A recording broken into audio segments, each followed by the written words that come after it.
The late 1800s saw mass migration to America's cities. And finally, by 1920 or so, the population via the census had proven that more people in the United States lived in more urban environments than had rural at that point. That was a first for American history. America, in its foundation, was more of a rural country, kind of in a Thomas Jefferson type role. That really began to change with industrialization. And because of which, you now have cities that become crowded and populated with a variety of different peoples and backgrounds and whatnot, which breeds various different issues in their own right, one of which is illnesses. I mean, we live in the coronavirus era.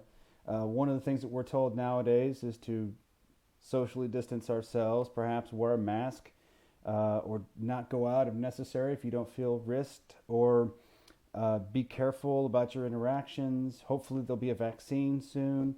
But even without coronavirus, we still fall victim to flu, the common cold, stomach bugs, you name it. Ebola was big a few years ago. Remember the mass hysteria for that one. Jeez. Um, Whenever you have large concentrations of people that live closely with one another, you're going to have conflict and you're going to have illnesses that get bred. Okay, so that was one of the things that affected folks. And if you have illnesses in poverty, you're going to have high infant mortality rates. You're going to have lower fertility. You're going to have various other different things that would affect population growth outside of immigration. So those are some of the things that happened at the time. But let's talk about migrations that would actually bring people to American cities themselves. First and foremost, the African American population. Black people were very largely concentrated in the American South, especially in the antebellum South, the pre Civil War days, and even afterwards in the Reconstruction era. That began to change with industrialization because as there became industrialization, there became jobs elsewhere. You did not have to work in the fields. Although discrimination and prejudice still affected black people even after the Civil War, and to this day, if you really think about it, um, it affected black people in a sense that they may not have been able to work as many of those factory jobs. They may have been subjugated to working specific types of jobs like line cooks or things along those lines. And so they were not always able to work in some of those better paying factories. They may have been relegated to domestic servants or something along those lines. But nonetheless, um, you had a larger number of black people that left the South and they went to places like Chicago, Milwaukee. Eventually, they would make their way to Los Angeles, Cleveland, Philadelphia, cities like that, and Detroit, cities like that that gave them an option away from having to work in the agricultural fields in the South. You can get out of the doldrums of sharecropping, okay? That endless cycle of nothingness that just drains you financially and otherwise. That now you have a respite. Otherwise, though, you have mass immigration. You do have a number of immigrants that come from Asia, Japan and China in particular. You do have Latin American immigrants at this time.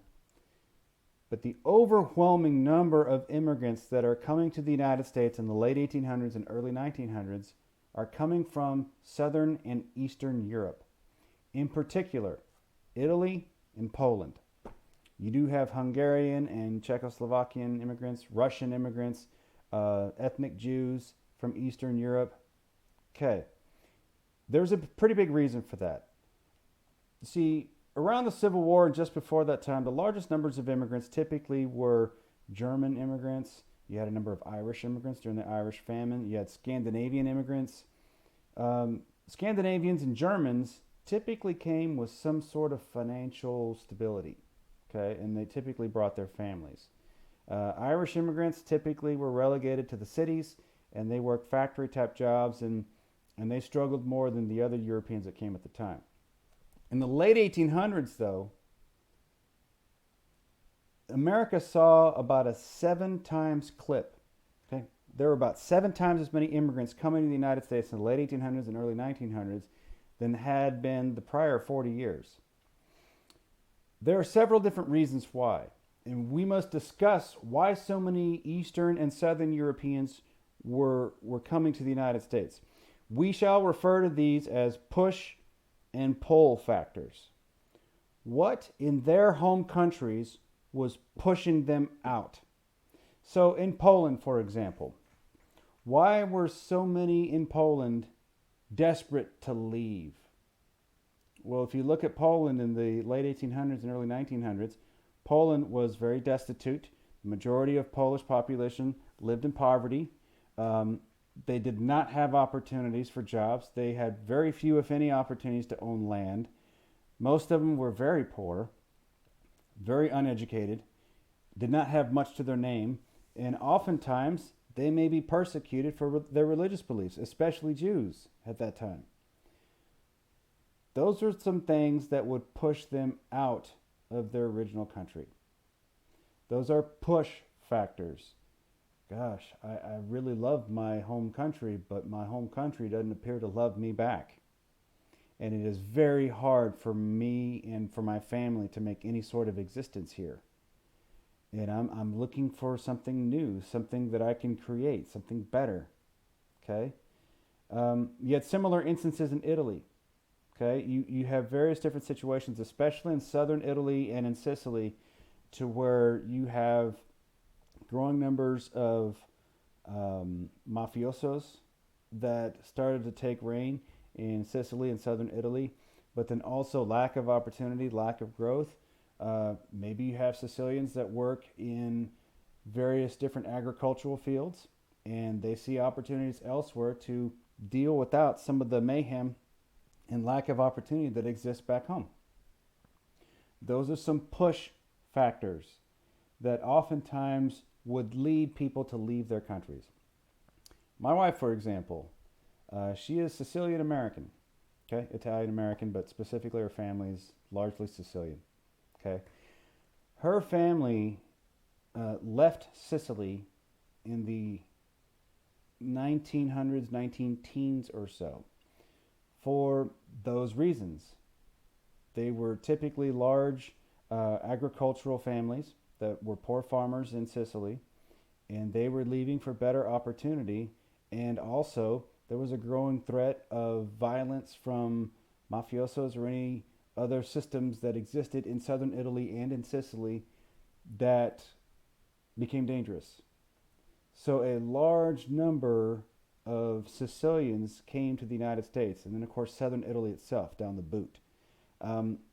Unlike most that came through Ellis Island, her family actually came through the port of New Orleans, and you have a lot of Italians that actually settled in the South. Like her family settled in Brazos County, Texas, so they could work in the Brazos River bottoms, especially in cotton fields. Okay, so that's my wife's family story, her family's immigrant story. So that became a reality. Those are push factors that drew people out from Eastern Europe and from Southern Europe. So let's talk about pull factors. Okay, a lot of them really wanted to go to the United States. Why? Okay, why would they want to come to the United States? Well, America was in the throes of industrialization. There were a lot of jobs available in cities in the United States that paid reasonable wages, especially in comparison to what they could get back home. Okay, may not be good, but it's better. Better is something. Okay, there's an opportunity for there to perhaps be land that comes available. You might be able to buy some property, whether it's a house or maybe a plot of land where you can make a living. Okay, so those are the push and pull factors. Why are they coming to the United States?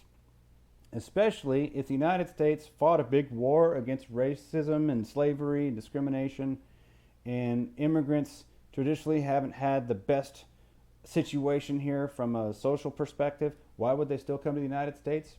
Here's why. It was far better than what they had in their home country. That to me is a mark of a country that has a lot of great qualities about it. That even your worst attributes are still far better than what you have back home. Think about modern day immigration. Okay? There are people that are literally dying to try to get to the United States. They're crossing deserts. They are hiring shady people to smuggle them across borders. They sometimes might stuff themselves in a trailer in intense heat just to have the opportunity to get to the United States. Now, that may not be legal, but you have thousands and thousands of people who are desperately trying to get here. Why would they endure that?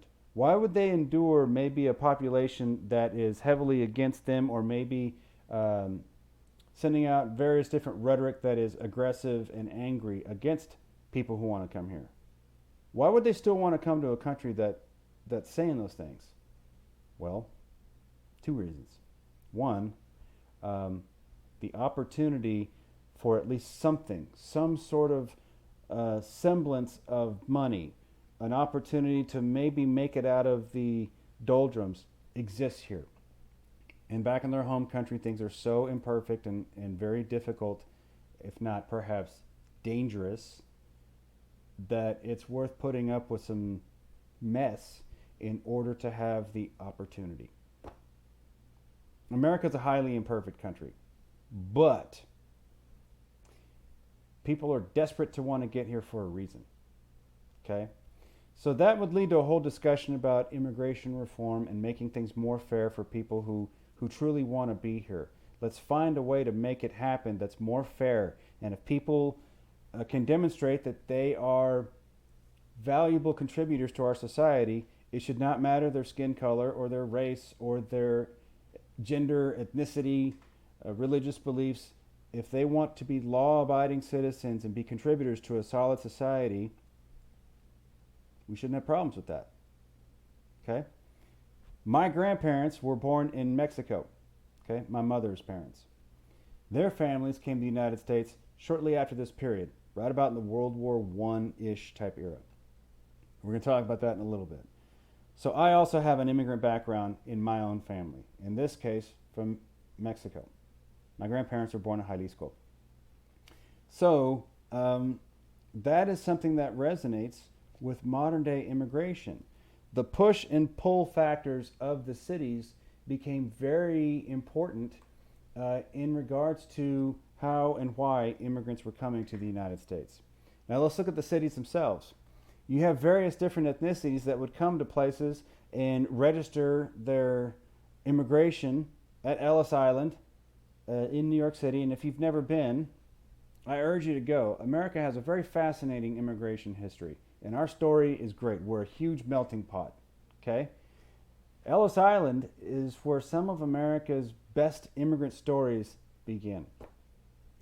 And the cities themselves would become epicenters for immigrants coming from Europe because, well, if you have people who don't have a dollar to their name, much less anything other than the clothes on their back, then they're going to look for the very first opportunities they have. They're not going to be able to buy land or go out west just yet, by and large. They're typically going to settle in the city to where they were registered.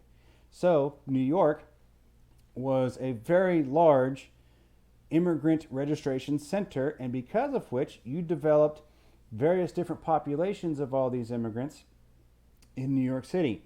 If you've ever been to New York and you went to Little Italy, okay, that's the part of town where a lot of Italian immigrants came to New York and they settled not that far from docks or anywhere else after processing, and they established various different Italian communities. So they would have ethnic ties that would be a fallback. You don't have anything to your name, and you've got a native population in the United States that really doesn't want you there, so you rely on people who are just like in your situation to survive. You're more likely to do that if you have some sort of ethnic neighborhood. Nowadays, Little Italy is only a couple blocks here and there. It's surrounded by Chinatown in New York City. That's another thing. You have Chinese immigrants who would establish various different ethnicities and other things. You would have various different Polish parts of town, and the Poles would sometimes be attracted to other cities like Chicago, for example. In the meanwhile, you still had Irish immigrants that had been around for a while, and all of these immigrants, none of them spoke English all that well, if at all. Many of them were not educated, and they would often compete for a lot of these factory type jobs. So, amidst all the nativism that you would have and xenophobia, you would also have ethnic strife. Oh, we Italians don't like the Poles, and they don't like us, and they don't like them, and they don't like them back, and we're all competing with each other. So you have ethnic strife among the diverse immigrant populations in these cities because they're competing for a lot of the same resources. And that is something that makes them all different and really creates a really strong tension among the immigrant populations in these new cities in which they were coming. What they all had in common, though, was they were all new to the United States. They all had differences, but they were all expected to conform to certain norms in their new country. They were all despised by many of the native population of the United States. They were all expected to learn English or speak English in the workplace. They were all taught English in American public schools. They were pressured to assimilate. Here, I know you're Jewish, but why don't we try and conform some of your Jewish views and customs to American society? And you need to wear this. And you can wear your yarmulke, but you can wear this with it instead of being Hasidic or anything else like that. Okay. You were expected to assimilate into American society. Okay.